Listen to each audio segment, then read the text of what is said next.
baay'ee akka kanatti taa'ee otoon hin ciisiin waggaa tokko waggaa lamaatti toon cinaachaa lafan ciisiin tureera. Godhu dhabee abdii kutadhee baqa dhiise gaafa waan nyaatan na gaafatan maalan godha akkamittiin an obsee jira. Waggaa tokkoof osoo hin ciisin akkanatti ture. Ilmaan kiyya beelawee jedhanii yoo isaan nyaata na gaafatan maaliin deebisaa kennaaf jedhee yeroo abdii muradheetiin lubbuu kiyyaaf of balleessuudhaaf yeroo yaadeen qaba. Viidiyoo akkanaa yeroo hedduu warri gartee biyya bulchu kuni jechuun isaan meebii ajandaa siyaasaatiifis ta'uu danda'a, dhugumatti gartee hawaasa saniif yaadanii ta'uu danda'a. Yeroo adda addaatitti viidiyoon akkanaa kuni ni waraabama. Dr. Abiyyi Adaanech illee bulchiinsi adda addaa illee jechuudha. Viidiyoolee akkanaa kanaan wal fakkaatu kan gartee warri mootummaa yeroo garagaraatitti maxxansu tokko faa gartee akka inni waa'ee yookiin ajandaa siyaasaa ta'e faa ni mul'ata jechuudha. Namatti ni mul'ata ifamallee. Garuu ammoo ani isa kana bira dabruu bakka viidiyoo dirqiidhaan bise namni haadha qabu maal akka taate jechuun namatti mul'isuudha. Ammoo rakkoon akkanaas ni jira. Dhugaa akkaataa biyya keenya keessa jirtu osuma beekamu iyyuu rakkoon akkanaa kun ni jirti haga si jechisiisu ta'a jechuudha. Mee jalqaba viidiyoo kana ni dhaggeeffadha. Laala kun amma mana isiin keessa jiraattuudha. Yeroo gartee gara mana isiisitti deemaa jiran manni isiin keessa jiraattu kana jechuudha. Yoon tun ilmaan kanaa waliin jechuudha. Manni jireenyaa keessanillee hundumtuu asuma dura eessa jiraachaa turtan? Kuwaas meedaa illee dirree irraa gulaa turre. Istaadiyeemii? Dirree kubbaa jiraachaan ture duraan haga sittiin galiin duratti. Ilmaan kanaa waliin jechuudha.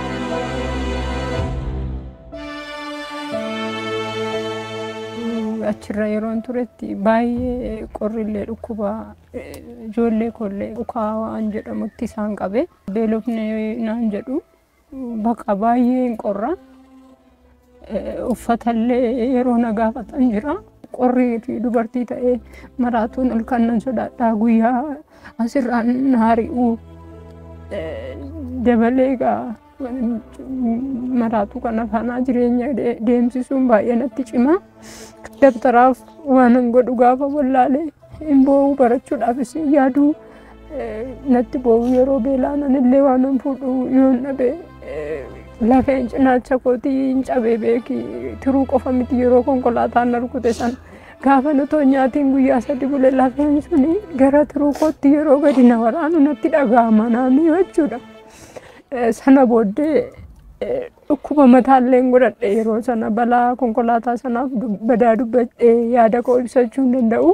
Ijoollee kana inni kun gara laalee baduu fanni naan jedha. Ani immoo gateetoo bahuudhaaf daqiiqaa xiqqootu naafe kufuudhaaf bakka waan godhu hin qabu. Namni cinqamuu sanarra immoo dhukkubichi natti cima. Yeroon cinqame dhukkubichi natti cima baay'ee kufuufan ka'ee. Waan nyaatamullee nyaanne bishaanillee hin dhumne waan godhu dhabee abdii kutadhee baqa dhiise ganda gurroo qeerransaatti geessee deemu mazagaajatti gatee deemu bakka asumatti dhiisee deemu jedhee gara lubbuudhuma koo irratti murteessee malee waan godhu dhabee cinqatirraa kan ka'e gatee deemu yaadeetuun ta'e nan dhiphadhe amma umurii fayyaa namummaa koo kanatti namni hojjechuu hin dandeenye gaafa waan nyaatan na gaafatan maalan godha akkamittiin an obsee jiraadha.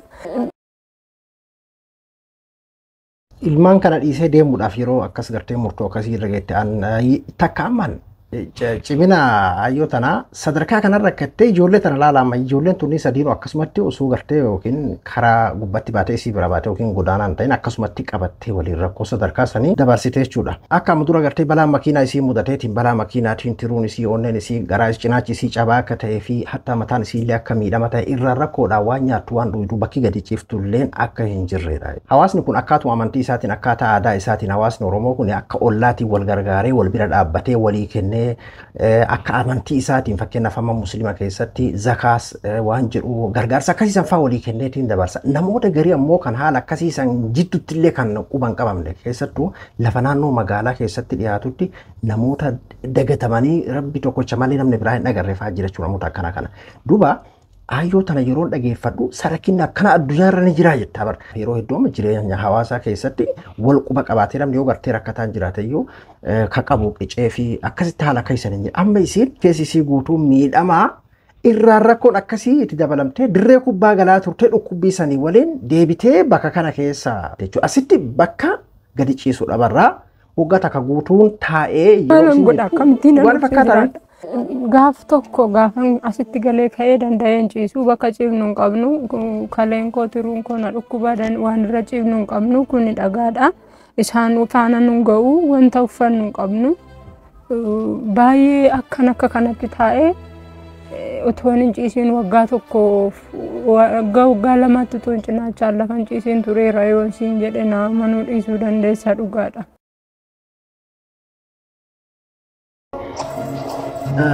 Duuba kuni eega jireenyi isii irraa jijjiirameedha. Kuni bulchaa holotaati.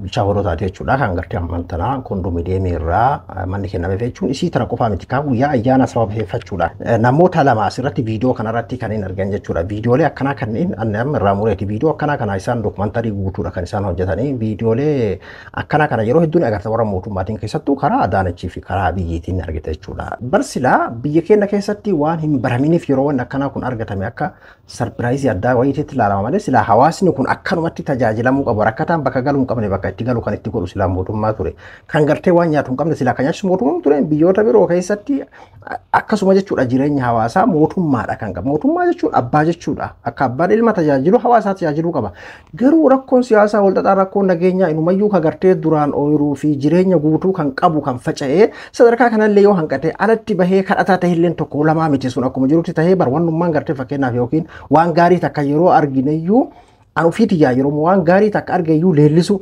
amma akka viidiyoo kana fakkeenyaaf yeroo hedduu leellisuullee waan inni jibbisiisuuf maalinni maybe tokkocha kana sila ajandaa siyaasaatiif godhan malee jireenya akkanaa kanaan gartee karakkataatiin jiru inumayyuu ka taatee rakkoo nageenyaati yookiin rakkuma gartee mootummaan godheen kan itti dhufe tokko lamaa miti jechuudha akkuma hedduu wanni biraa hafee sababa kiroo dariitiin yaa jira keenan buqqa'ee karaa gubbatti hafee tokko lamaa miti jechuudha sababa saniitiif malee sila gocha akkanaa kanneen sila waanuma jajjabeeffamee akka itti fufamullee sila waan hamileen godhamuu dhaqa waan hamilee godhamuu qabu ture jechuudha nama akkanaatii fi kondominiyeemii rakkattoota farka qalleeyyiidhaaf jedhee kan ijaaramu silaa namuma akkanaa kanaaf malee jechuudha.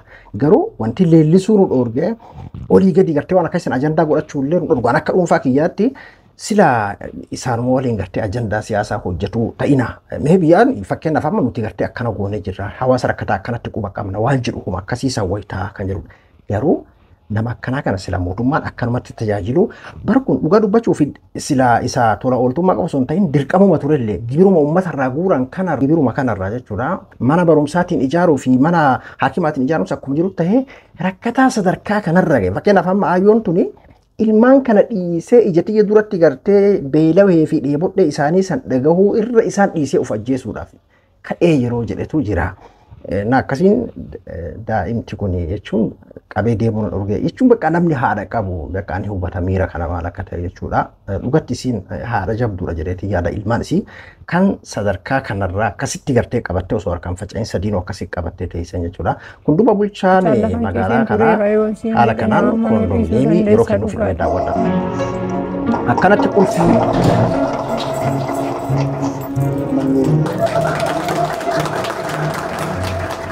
manni haphuma godhamuu qabu jedheeti yaada. Ciisichaa alaana. Fuula daa'imman kanaa laalame akka jiru. Asirraa bakkeera fuulduu baay'ee rakkanirraa jettanii har'ammoo bakkeera fuulduu waan irrattanillee mana bareedaa kana siree kana fakkaatu waliin firaashiin ansoolaan hundumtuu guutame isiniif kennamee jira. Hedduu garaa nama nyaata arginu. Jechuun anamma yeroo kana isiniin jedhu bulchaan holotaa rakkoo biraa maal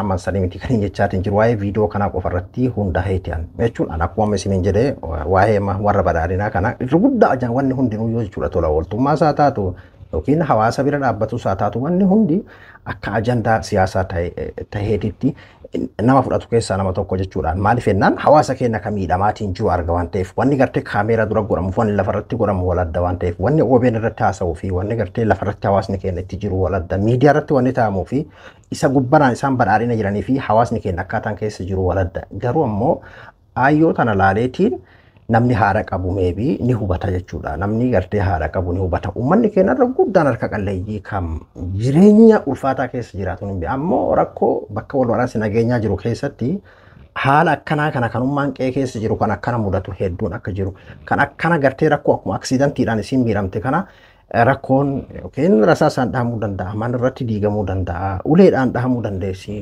homa ta'een waa ta'uu rakkoon akkana akka irra mudatu hedduun akka jiru nan beeka garuu silaa mootummaa tokkorraa wantummaan barbaachisu haala akkanaa kana ture jechuudha.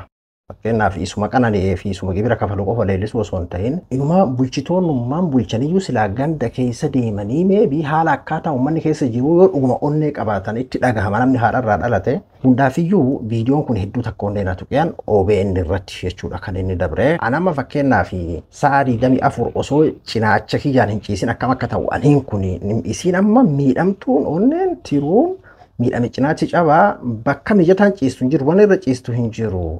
Yoon ciise ammoo daa'imman kana bineensi na jala nyaatuu danda'a. Akkasiin teessee waggaa takka guutuun taa'ee jettee naamantuu naamanuu baattuu hedduu takka na surure jechuudha. Amma sirrees deebi'ee waan isin dhaamman irraa bulchiinsi hoolotaa amma dura hawaasa miidhuu fi hawaasa fayyaduu irratti waan akkam hojjete ka jedhan waa'ee sanii keessan beekuun Arab Dooddu Moobaayil Biraay haa qophii biraatii waliin deebinutti nagaan naa tura.